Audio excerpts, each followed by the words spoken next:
Well, good morning, Southern Oregon. Welcome to the Real Estate Show. Pete Belcastro, Alice Lema here. We're both brokers at John L. Scott, Southern Oregon, and we're here to bring you information and updates on all things real estate here in Southern Oregon. And Pete, wanted to check in with you briefly. You've been settled up in your new location in Klamath for a little while now. Tell us how things are going. Yeah. Well, they're going really well, actually. Been busy here. This market, like in Jackson County and in Josephine County, is quite active. It's more affordable here than it is there. In terms of like median price, Alice, it's almost double Jackson County versus Klamath in terms of every week those prices. So you can see a lot of affordability issues. People are coming this direction, and that's what we're seeing. But overall, we really have hit a plateau. We talked about that last week. We hit that plateau. In pending sales and closed sales, we're down about 25% this last week. Inventory has not really climbed back. It still is 200 and about 300 in Jackson County. It was 900 a year ago. So, but what's going on with low interest rates still the way they are, people are buying. And so we just keep diminishing the available inventory. But what's out there that comes on goes really fast, as you know. And so we have a pretty active market here going into Thanksgiving. We're in the winter season. Is it going to continue beyond this? That's the question that nobody really knows. Yeah, and it's just been such a volatile market since the shutdown in March. But it seems that now that the election's over, we're kind of getting our sea legs. We do have people that are starting to list their house. Finally, yay, thank you.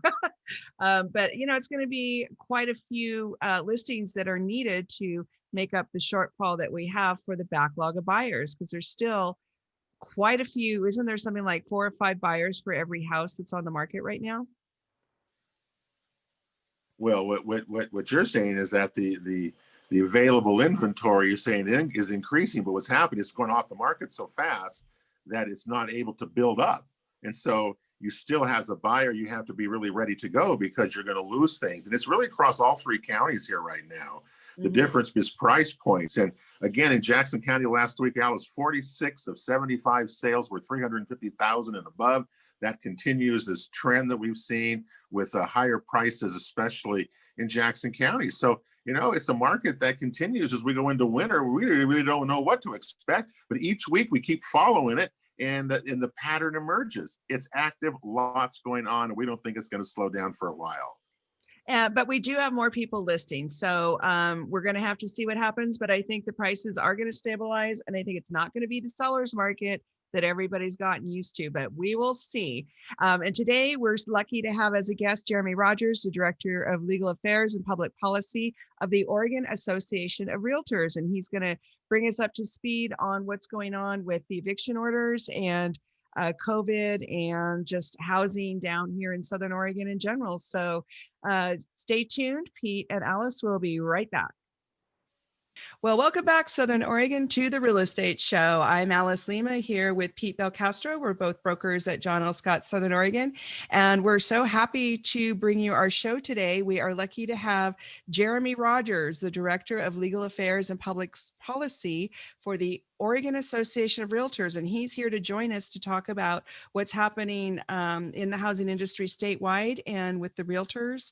And we're going to speak to some Southern Oregon things in particular. So welcome, Jeremy. Thank you for being on the show. Hey, thanks a lot, Alice. Pleasure to be here, and hope it's okay that I've got my hat and my beard and kind of my COVID look here, but so hopefully no one's offended by my casual nature.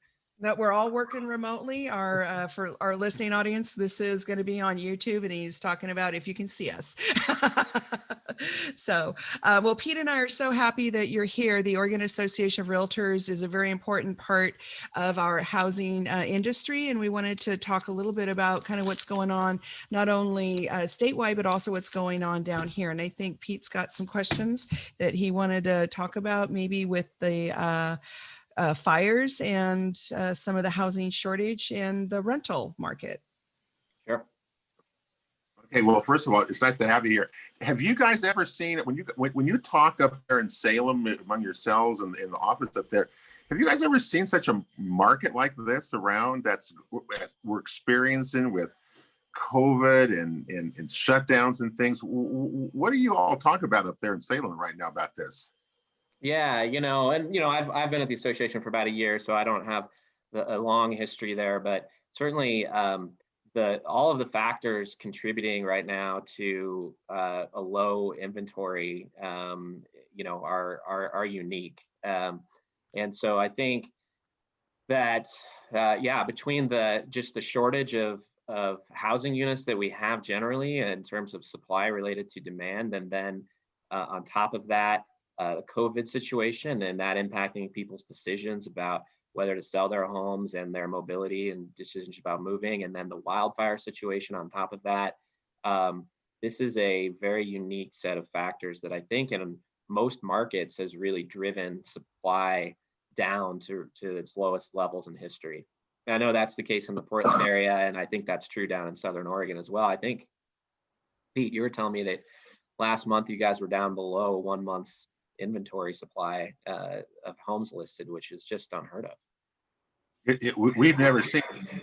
We've been doing this for a while, and we've never seen it so low. And what's the reason? And Alice has her thoughts on that, or why is it this way? Are people staying because of COVID? They're not moving as much, or whatever. But we're experiencing. I mean, we've been selling more than we have been listing for a long time, Alice, haven't we? Yeah, and then we had the fires, which kind of exacerbated the situation that was already difficult. We do have more people starting to list now, and we don't know if that's because the election's over or they're used to some of the COVID protocols that the agents have in place. And maybe that's something we can talk about during the show today. But it's definitely a difficult situation. Plus, we still have a lot of people moving here from out of the area. Yeah, I mean, I think we have that underlying issue of just a lot of people moving into Oregon and to your region in particular, and Oregon's historically, slower pace of building housing units. And before any of these issues hit, there have been a lot of studies done about what's the shortage of housing units. And so before COVID, before wildfires, we were short something like 150,000 housing units across the state, just to kind of catch up from the slower than we needed to building that we had done over the last 15 years, not to mention the population growth that's coming in. And I'll talk a little bit later about some additional studies that have been done recently to kind of show what we might need to build over the next, coming decades to account for all of that, but it's significant. So you had that underlying, and then you have COVID situation, of course, and impacting people's decisions about whether they want to put their home on the market, not just because of safety reasons, but people's economic mobility is affected by the economy, and whether they have that. Go ahead. That mine or your? Oh, it's okay. Sorry, something ad was playing or something. I don't know. It was my. No, it's part of working remotely, folks. But go ahead and finish your thought. Yeah. Okay,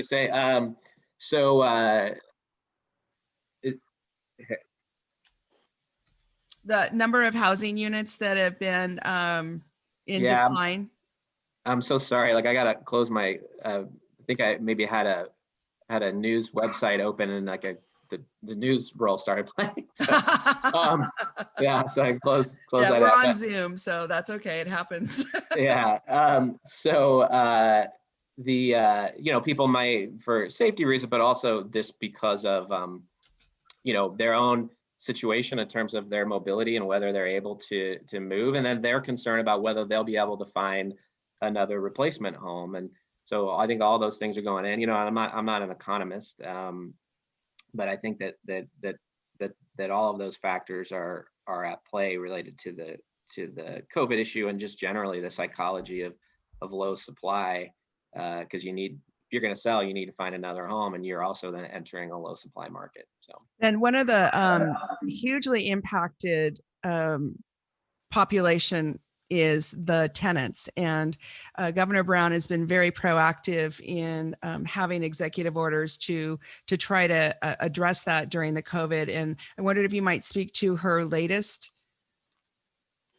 Yeah, so as your listeners are probably well aware, there's been a series of eviction restrictions in place since the COVID crisis began. And right now we're really operating under both state and federal eviction moratorium that lasts until December 31st. The state moratorium is much more restrictive than the federal. And so complying with the state is what people should focus on, because that will then put them in compliance in most respects with the federal as well. Now, the governor originally had issued an executive order, which was then actually put in statute by the legislature for a period of time, and then the governor has issued an additional executive order recently to extend the legislature's bill. And so under those orders by the governor right now, landlords cannot issue termination notices, pursue evictions, or really take any other adverse action against a tenant for non-payment of rent or other charges that came due between April 1st, 2020 and now December 31st, 2020. Now, tenants will have a grace period through March 31st, 2021 to pay back any rent that came due during that period. So once the moratorium ends on December 31st, there'll be this additional grace period where tenants will be able to pay that rent back until March 31. Now, landlords are able to terminate a tenancy after December 31st for rent and charges that come due after January 1 that aren't paid, right? So the grace period really only covers those rents that came due April through December. But landlords need to be very careful here, because the law actually provides a specific order of payments that landlords have to apply from their tenant payments. So tenant makes a payment, the landlord has to first pay that to the current rent and then to the back rent. And that's different than typically how rents are applied. That's the opposite, right? So it's an additional measure there to protect tenants so that they can take advantage of that grace period and not get evicted for not paying January rent. Say if they're putting money in, it's going to go to January rent first before it covers the back rent. And they'll still have a little time to catch up on that. Now, oh, go ahead. Yeah. The chances that this is going to be extended again by the governor, I think, are pretty darn high, even though you should say it gets extended through the end of December. It's less than 2 months away, and we're still seeing big spikes here. So I wouldn't be surprised, Alice. I would not be surprised if it's not extended against. But what you're saying, there's a 3-month grace period after that state of emergency would end on those moratoriums.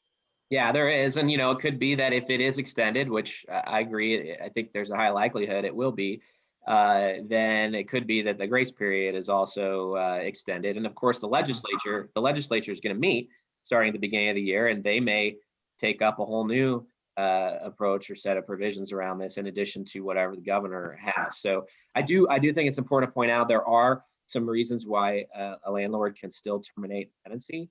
And those are important to realtors in particular. So for the sale of a home to a person who's going to occupy the home as a primary resident, a landlord can issue a 90-day termination notice, even under the governor's order. But also, if a landlord or an immediate family member of a landlord is going to move into the home, you can also issue a 90-day notice. So those were some things, in particular, the sale of the home provision that the Realtors Association that we fought very hard for in the legislature.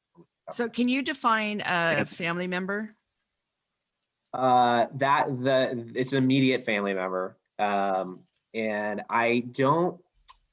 I'm trying to recall if that is defined particularly in statute, but it certainly means spouse, child, or parent. But I don't think it goes beyond that. Yeah. Okay, so that's good for the landlords to know. Alice, so what's going to happen to your investors? Who are these landlords? As we've been talking about, you've been saying they've been selling properties off. We've all experienced having to remember 90-day closes for escrows on these types of properties, and there's a lot of them out there. But what's going to happen, you think, to the investment pool? Is it going to shrink as we're seeing, or what do you think? Well, we still have Alice? we still have a lot of demand for investment property, but it's a different breed of landlord, and it's the landlords that are willing to put up with all the fuss and the paperwork. So it's a big shift, at least down here in Southern Oregon.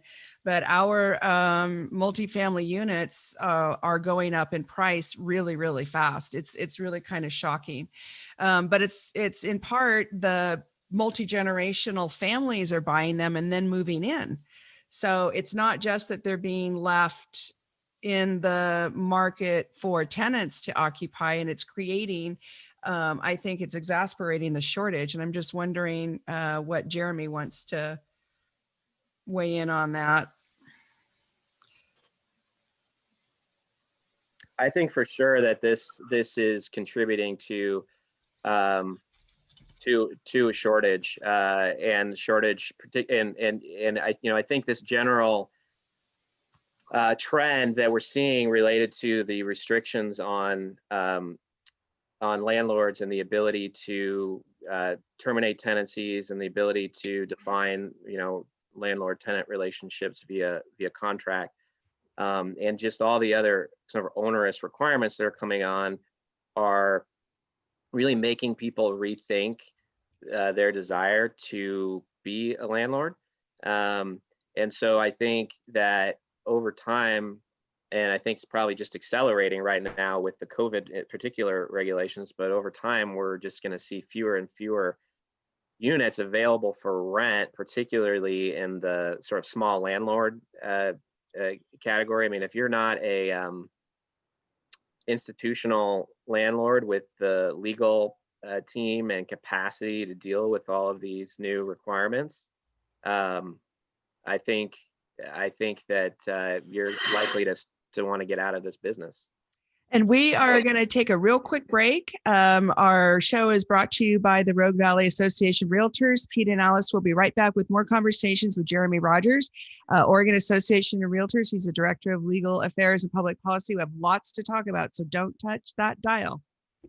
Well, welcome back to the Real Estate Show. Alice Lema and Pete Belcastro here. John L. Scott Real Estate, having a really interesting in-depth conversation with Jeremy Rogers. He is the Director of Legal Affairs and Public Policy for the Oregon Association of Realtors.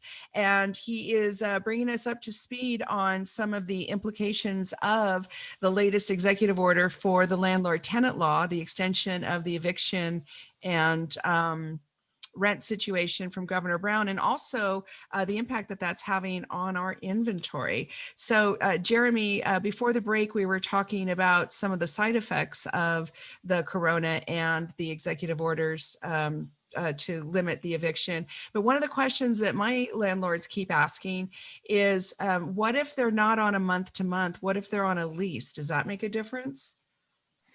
Yeah, so the way the way that this works, if you recall, Oregon passed Senate Bill 608 in 2019. So we already had this sort of wave of reform around landlord-tenant law and no-cause evictions, and then this COVID stuff's been layered on top of it. And what Senate Bill 608 did was it said that if you're on a lease, and you're within the first year, if it ends within the first year, then a landlord can, for any reason, choose not to renew that lease as long as they provide adequate notice. However, if a lease is more than a year, landlord cannot actually terminate the tenancy at the end of the lease unless they have one of the reasons that are allowed, which really are only four reasons. They're going to remodel the unit to a point where it's going to be unfit for occupancy. They're going to sell the home to a person who's moving in as a primary residence. They or immediate family member are moving in. The units can be demolished or converted from residential use. So really the power of a lease has really changed in terms of landlord-tenant law. The end of a lease really is not have that much meaning anymore if it's after a year. That tenancy will convert to a month-to-month tenancy and will be subject to all of these same rules unless those restrictions or one of those situations applies. So are you saying that the statute says that there's no longer a lease after the first year, even if you have a lease? Is that what No, you're if you saying? have a lease, you have a lease. But the lease will not terminate by its own, the tenancy will not terminate by its own terms, by the terms of the lease. It will convert to a month-to-month tenancy automatically, and unless the landlord has a reason, one of the ones I just laid out, if it's after a year, they could sign a new lease with the tenant, or they can let it convert to a month-to-month, but they can't terminate. Okay, well, Yeah. that's interesting. And they still have 90 days with which to move. If you're having the people coming in, if you're an owner coming into an occupied, you've got that 90 days. Let me ask you this, Jeremy. We have a new legislative session coming up in January. My goodness, it's only 2 months away. They're going to start up again in Salem. I know things have changed a little bit. The Democrats are not going to have maybe their super majorities. So what are you looking at? What are the areas that you're going to focus on? Because I can tell you right now, Oregon's desperate for money, and they're going to come after us. I have a feeling in a big way in terms of property owners in trying to tax these sales. So tell us what you're thinking about, what you're looking at for the new year when the new legislature comes in. Yeah, I mean, I think I think there's a few categories of things that we should talk about. One is this landlord-tenant related stuff. Another is taxes and revenue that the legislature is going to try to be raising. And then third is, what can we do to actually create more housing and more housing supply to help address this crisis we've been talking about of shortage of homes. So on the landlord-tenant situation, I do expect that the legislature will, if the COVID crisis continues, will continue to pass laws similar to the ones we've been seeing. I think prior to COVID, there may have been some chance that Senate Bill 608, the underlying landlord-tenant law we talked about, maybe would have been looked at fresh to see how it was working and whether tweaks need to be made. But I think because of the COVID crisis, that conversation is probably going to be focused around COVID protections. On the tax issue, I do think the legislature is going to be looking for revenue. We certainly know that they often look at things like mortgage interest deduction, particularly as it relates to second homes. We know that the governor floated a real estate transfer tax idea last year, despite that, that's banned in the Constitution. She was looking at changing that constitutional ban. So I think those are fights that we are going to be prepared to fight. Hopefully it won't go there. That there'll be everyone will be invited to the table to help come up with solutions if the state is facing a major budget problem. But I think we need to be prepared that the legislature is going to look at those issues. And I do think that the makeup of the legislature, is important here. They don't have quite as many seats as they did previously, but they still do have a dominant majority. The Democrats. Well, that happened much in our state for some time, and we know that the taxes, real estate is a very easy thing to tax. Real estate and the title companies and all the things that are already taxed and fees. And of course, every year we go through the same thing. So that's why you're there, Jeremy, and really acting on behalf of not only the realtors, but really on behalf of buyers and sellers in this state. One of the things that we always find out-of-state people are just surprised the way Oregon does things, because they're paying lots more in taxes and real estate taxes when they come here. So they're surprised by that. And I hope we don't change that, because it's certainly a big draw, but it would be a devastating thing on so many people. It's just a tax thing because it's easy to tax. Yeah. So good luck with it. I know you're up against. Oh, I'm sorry, but I think, we need to realize that the housing shortage and crisis we have really is affecting sort of all levels of homes, right? We have a major shortage and a cost issue for middle class families and for lower class, lower income families.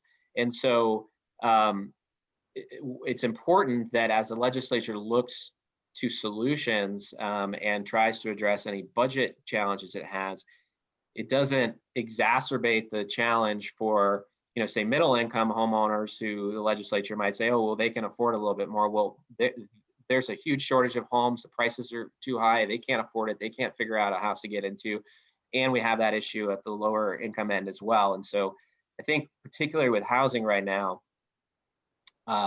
we need to find solutions that are not driving up the cost sort of across that whole housing ladder, because the shortage and the problems that we're seeing exist really across the whole spectrum.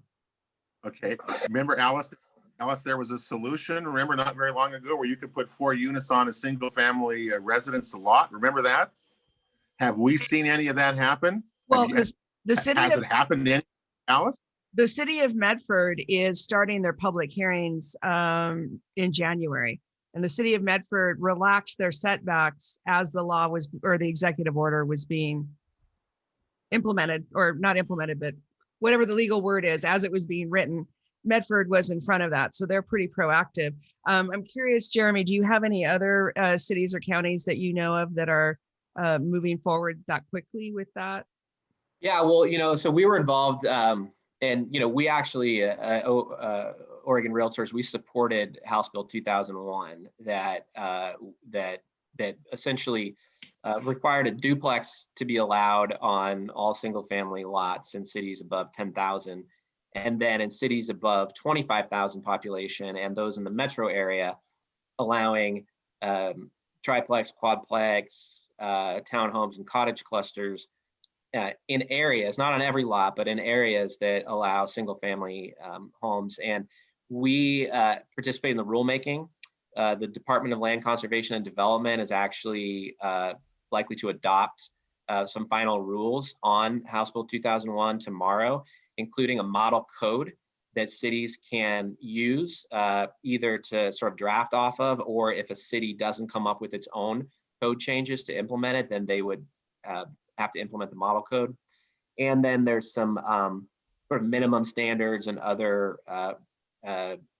regulations that are part of that as well, that cities can look to for how they shape their codes. So I do think a lot of cities are trying to get ahead of it. They've they haven't finalized things because they've been waiting to see what these rules from DLCD are, but they wanted to get ahead of it.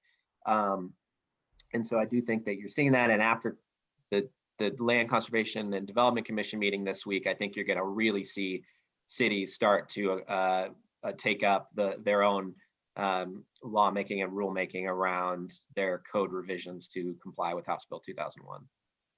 So one of the questions we're going to find out. Oops, go ahead. No, I was going to say, well, at least we're going to find out whether or not this is going to work. This has been over 2 years now, and we haven't even seen, as we say, cities are just now getting to this thing. Well, so it's more than that. It's more than that too, because even though there's rules already, I believe that it's 2022 when the cities have to actually have these in place. And so there's still quite a bit of time to go for cities to be able to implement these new rules. And so it will be quite some time before we know how it worked. However, we will have some examples, I think, because this, for example, the city of Portland implemented its own kind of version of this independently of House Bill 2001, and they passed that a few months ago. So it'll be interesting to see how that plays out. Do you think that that's going to be something of a standard that people are going to use? Well, I think Portland's unique in many ways, and in particular, they don't have a lot of land or lots available, and so I think people will look to that, but I think people are much more likely to look to the model code and the regulations coming from DLCD than they are to look at Portland, which has a lot of unique dynamics.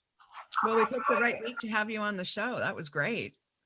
Yeah. So if you go to the Department of Land Conservation and Development website, you'd be able to check those out. And of course, we'll be sending out information about that through our email list. Well, here, one of the problems we have though, Jeremy, is that what are we building? And, we keep building 3-bedroom, 2-baths houses now in Jackson County are median prices over $400,000 and stuff, even with low interest rates. The affordability issue is going to be more and more exacerbated in our state because of this.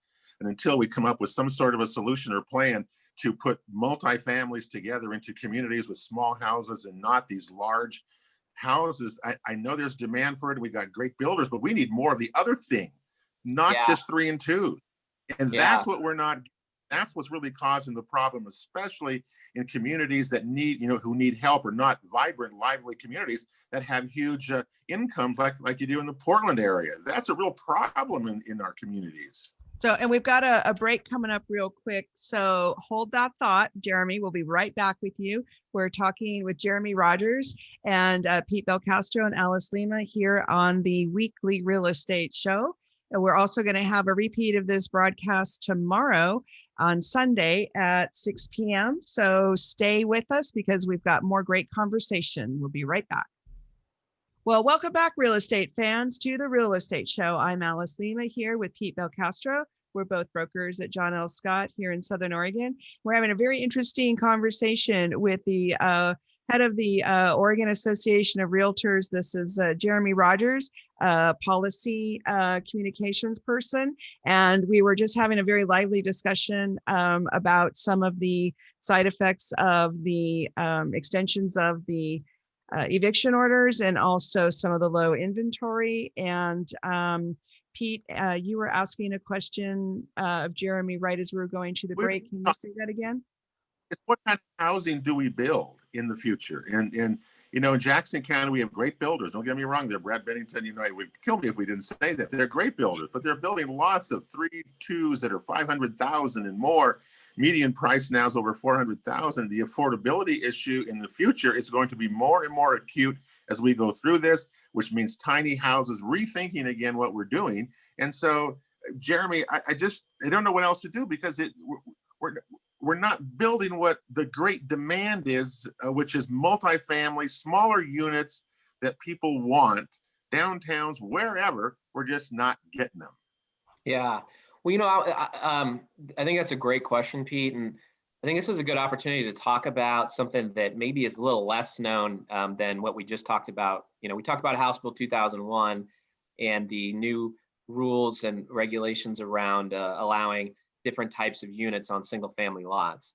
But at the same time that passed, the legislature passed a bill called House Bill 2003. And what that bill did was it required the state to develop what they're calling a regional housing needs analysis that was to dive into the needed number of units at different price points over the next 20 years, and then also requiring local jurisdictions to create housing production strategies. This has never really been part of our land use planning before. It's a new thing where based on these projections of needs for housing, jurisdictions will actually have to develop plans and policies for how they're going to meet those needs. And I think to hit the numbers that we're talking about, Pete, you're right. It's really going to require a big diversity of types of housing. And so let me just tell you a little bit about what we're finding through this housing needs, regional housing needs analysis. So some work was just done that showed Oregon needs to build 583,000 housing units between now and 2040 to make up for the deficit that we have and to keep up with our population growth. That's about 30,000 units per year. That's almost double what we're building now in the state. And Southwest Oregon, they broke it down regionally. Southwest Oregon needs about 50,000 units over the next 20 years. That's about 2,500 units per year. Unfortunately, and incidentally, that's about the number of units you lost in the Alameda fire.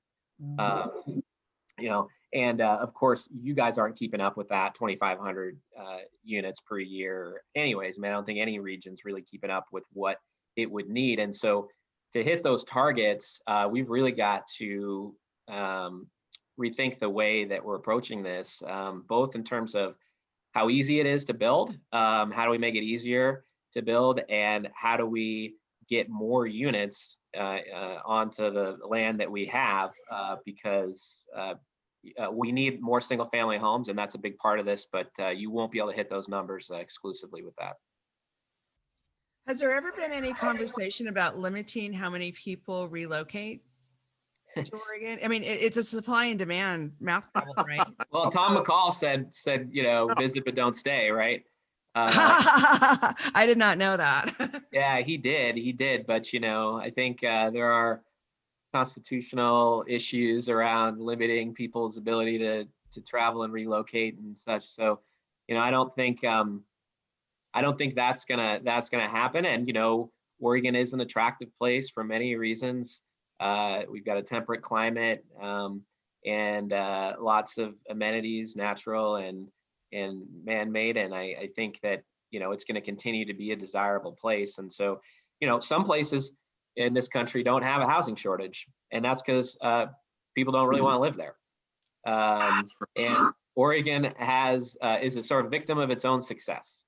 And I think being a victim of your own success means that you then have the obligation to get creative to make sure that everybody has a chance at that dream that we have, because we don't want to be a place that's only good for those that sort of already have their house, and for everyone else who either moves here or families that grow, we don't have any place for them. So we've got right, the market is going to determine that more so than policy, whether or not it's affordable, whether or not there's inventory, whether or not, whatever goes on that people want to come to. I know we've got only a couple of minutes left, Jeremy, and I want you to remind people again, the Oregon Association of Realtors have been fabulous in terms of supporting fire victims, not only here in Jackson County, also in Klamath County, and I know in the northern part of the state as well, with support. Has the fund run out, or is there still ability for people who are renters or owners who could still apply for some of the OAR grants? Or where does that stand here? We're 2 months since the fires. Yeah. So, and first, our hearts go out to you, Pete, who suffer from this, and all of your, friends and neighbors in your community that have suffered from this. And, we are trying to do the small part that we can through OAR. We did receive $500,000 from NAR in their Realtor Relief Foundation fund, and those funds can provide grants, I believe up to $1,500 for interim housing costs for individuals who have lost their homes. There are still funds available there. There is a application deadline for that on November 15th, so that's coming soon. I'm not sure if that's going to be extended or not, so folks should definitely take a look at that. We also provided grants from OAR, and those are available sort of as we're continuing to raise money for our home foundation, and as more money comes in through contributions, and those monies become immediately available. So we are encouraging people to check with their local association to see if resources are available in that fund, which would pay for additional things, so not just the interim housing costs, but other emergency needs up to $1,000. And you can learn more about both of those grant programs at OregonRealtors.org. And you'll see a big screen on the homepage that will link you to information on those. And it's homeowners and renters. So just to clarify that, it's homeowners and renters can apply for any of those funds. So it's a wonderful thing that you're doing, and I really do appreciate it. I did that. It was easy to do. And Great. Again, for being a humble person, it was very moving, because we've raised money for the Home Foundation down here for a long time. So it was nice to see that foundation was returning some money like this to local folks who needed it. So we appreciate that very much. It's been a trying time for a lot of people, as you well know, and our communities are still trying to recover from it. And we have we got a long way to go, Alice, don't we? A long way to go. Yeah, really, really. But we're pulling together, and we're, as Oregonians, really stoic that way and want to help each other. So I want to say a special thank you to our guest today, Jeremy Rogers, the Director of Legal Affairs and Public Policy at the Oregon Association of Realtors. We appreciate OAR very much for all that you do on behalf of home ownership and the agents themselves. So Southern Oregon says thank you, and we'd love to have you back on again. Well, thank you so much for having me. Really appreciate it. Love your community, and we at OAR want to do everything we can to help you all be successful. So look forward to continuing the conversation. So thank you. And folks, have a beautiful Southern Oregon weekend. It's Pete Belcastro and Alice Lema saying goodbye and good wishes, and we'll be back on next week. Make it a great weekend. Bye now.